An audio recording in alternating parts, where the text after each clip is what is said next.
For this lecture, we are going to look at basic mixing within Unity, but I wanted to show you mixing and how that works in music applications, in digital audio workstations, for game audio, for sound production, etc. So what we're looking at here is a basic mixer within Pro Tools. It looks very similar in Reaper as well. It has a similar layout. We basically have an insert section where we can put plugins. Plugins will help shape the sounds. We've talked about EQing. We talked about some dynamic controls. We also talked about time-based effects like reverb and delay. And we also have here in this section our panners for left and right objects, left pan and right pan. In this section here is your volume fader that allows us to balance out the mix. So I've made a short snippet of a piece of music here. Let's take a look at what we can do here and how we can implement this then in Unity.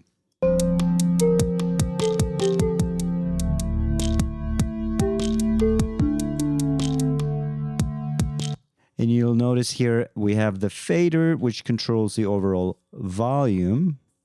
And we have a solo and mute. But we have a drum section, kick, percussion, and snare here. So we can listen to that.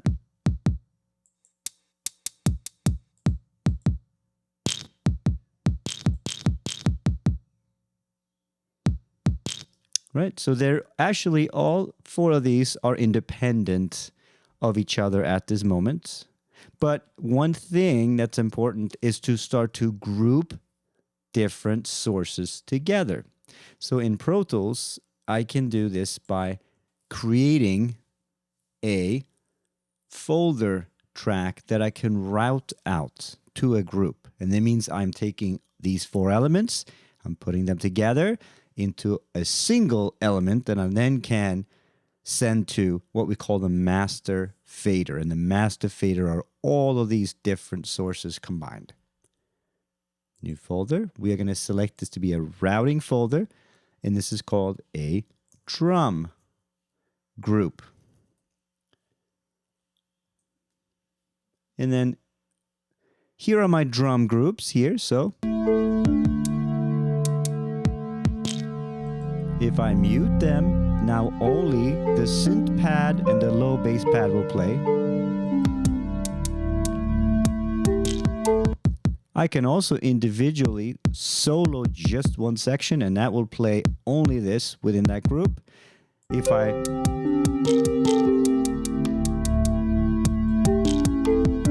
lower each individual element in the drum group, they will be lowered overall as well. And finally,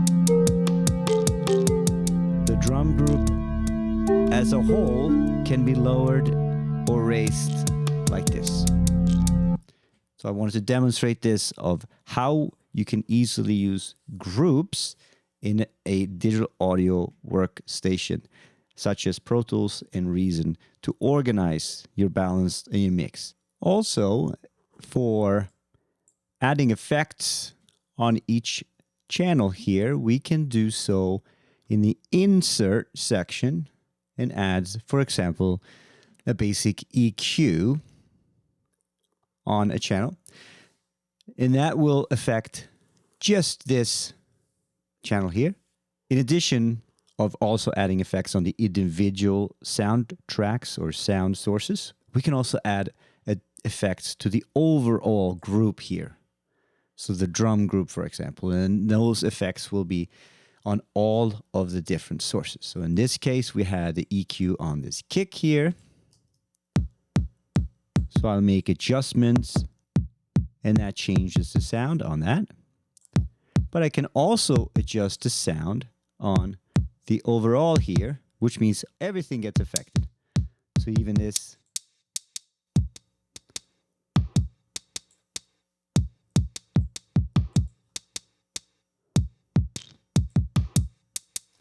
So that's how you can use these inserts and effects in Pro Tools to change a logic group. So the same will go for Unity effects and adding groups in Unity where we can place them on top of, and then the separate groups will become children of that parent group. Next step is to go into Unity and take a look at a similar approach to mixing different audio sources together.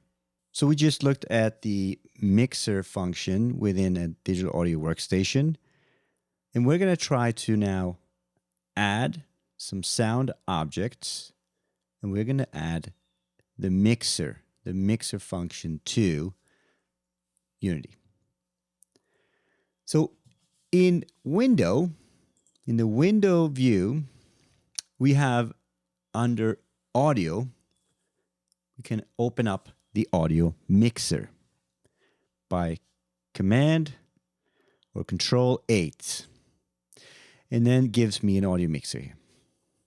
However, first we need to have audio sources that we can mix. This is a basic Unity project that has a player and just a big plane on here. So you don't necessarily need to have this to add the objects in there, but we are going to continue with this to add three-dimensional or spatial elements to our game. So in this case, it would be useful to have something that we can control, that we can move around with. And I'm going to send you a link of exactly how we are moving this player with the camera. So first, we have a couple of ways that we can add a basic audio object to our game. First, we need our audio elements in here. As you can see, these are music elements. I often put, and it's often common to put the tempo, as in beats per minute, as you can see here, the time signature, and the description of this. So we have a few loops here that we're going to add into this game. And then we are going to place them either as 2D elements in our game and set our audio mixer as an overall mixer, but also add groups. So groups are what we really call these audio mixers inside of Unity. The first thing I can do in a hierarchy here is to create an audio source. And that creates an object here that I'm going to call music pad.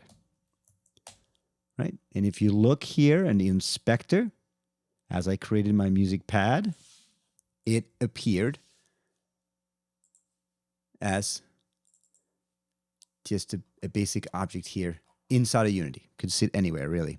I set the position to 0, 0, 0, so we know where it is. It's sort of in the center of everything. We now need to attach a component or a clip to this. You remember we talked about the different options for adding an audio source or a clip. We can opt to mute this.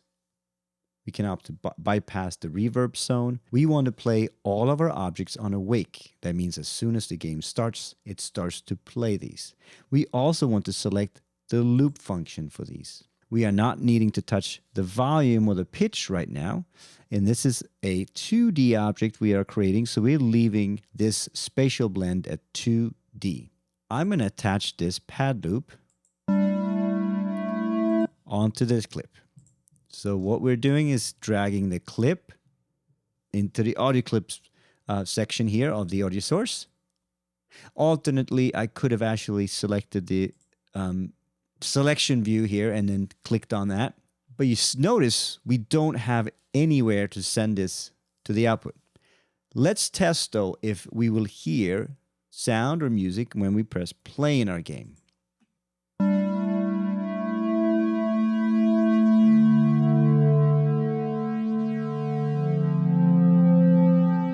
So we did hear this audio source here, this pad loop. We're also going to add a lower pad loop to this game. Right click, we're going to add an audio source, and we're going to call this low pad. And I'm going to select the low pad, go to my audio source view, and drag the low pad loop into there. And then we're going to test. Do we hear both the first pad loop and now this lower pad loop?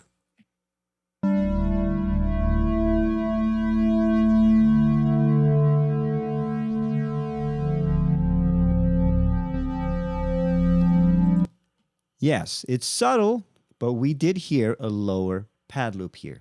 Still, we have not sent or set up any way of controlling the different levels.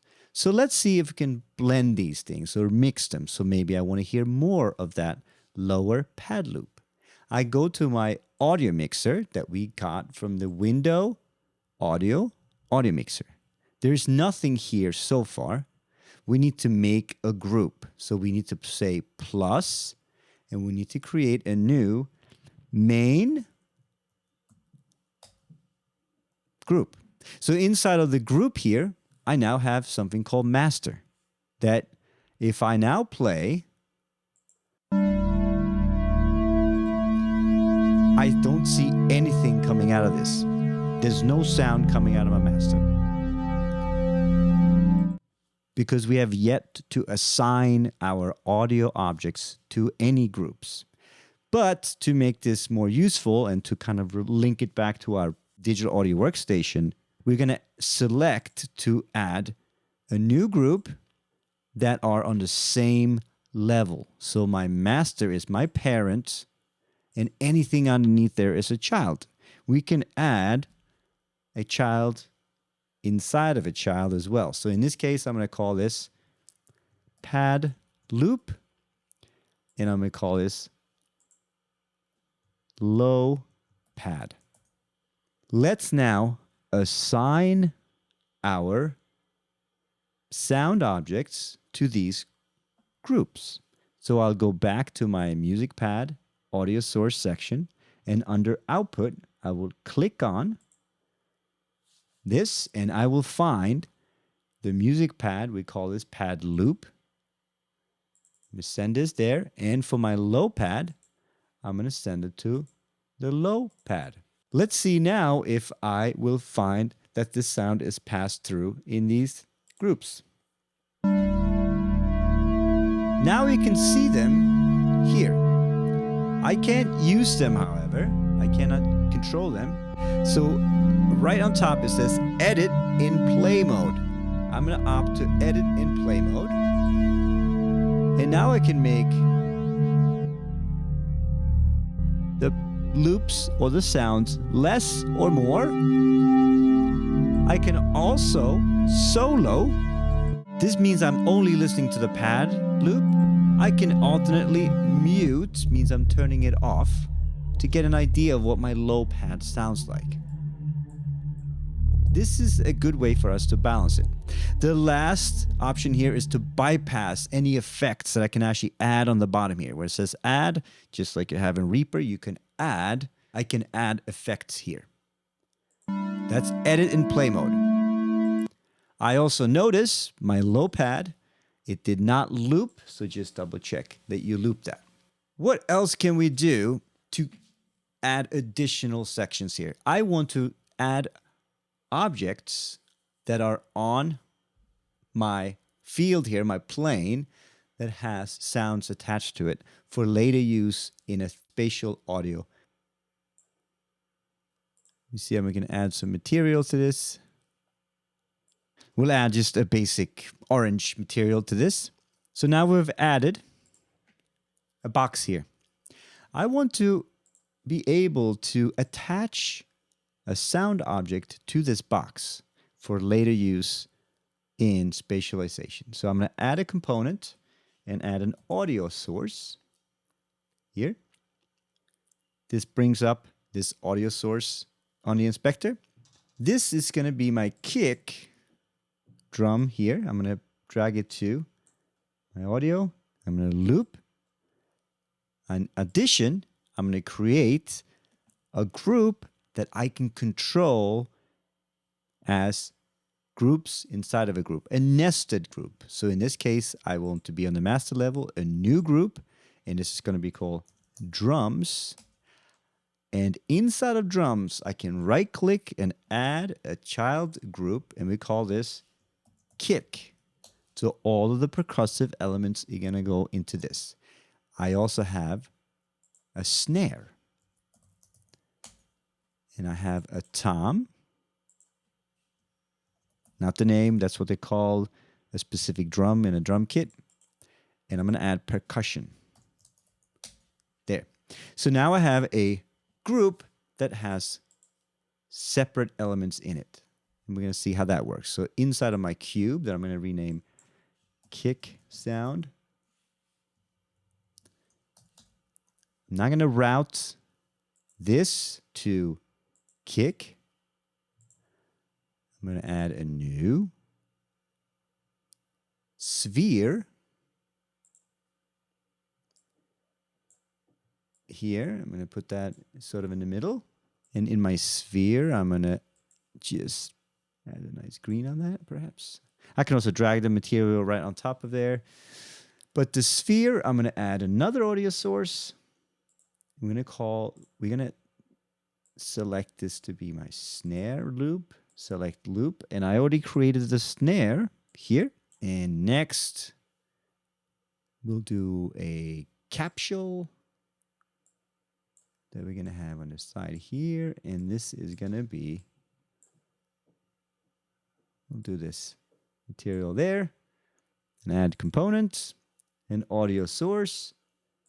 This is my percussion. And I want percussion to go to my percussion. And I want it to loop. Now let's see what I can do inside the game to mix or blend these elements together. So edit in play mode. Right? That's all my drums. So if I want to get an idea of how loud they should be together, I can do that. Meaning I adjust the levels here to get an overall and see how they sound together. Basically, we want to balance these things, these elements here. Another important point is that anything I do in play mode here on the mixer will be stored. However, if I make a change in the inspector here, those values will not be stored. So remember, you can do edit in play mode here to get your balance of the different sources. We can also add some basic effects here. We can add a basic reverb on the drums itself. And let's see what that sounds like.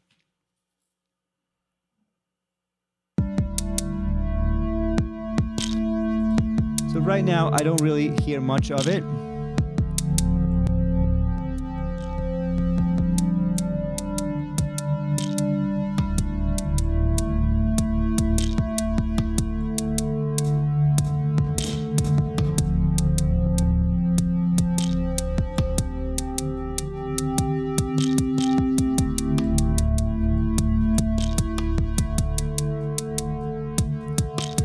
Okay. I can also continue adding like an EQ, like a parametric EQ here. I can adjust frequencies as I go along.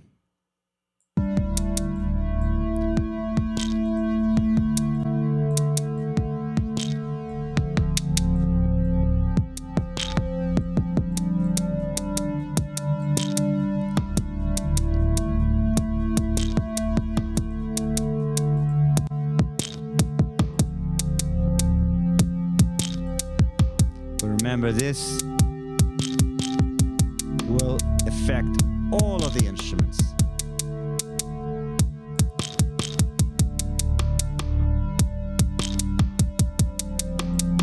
You might want to add individually to the kick to control the amount of kick for this.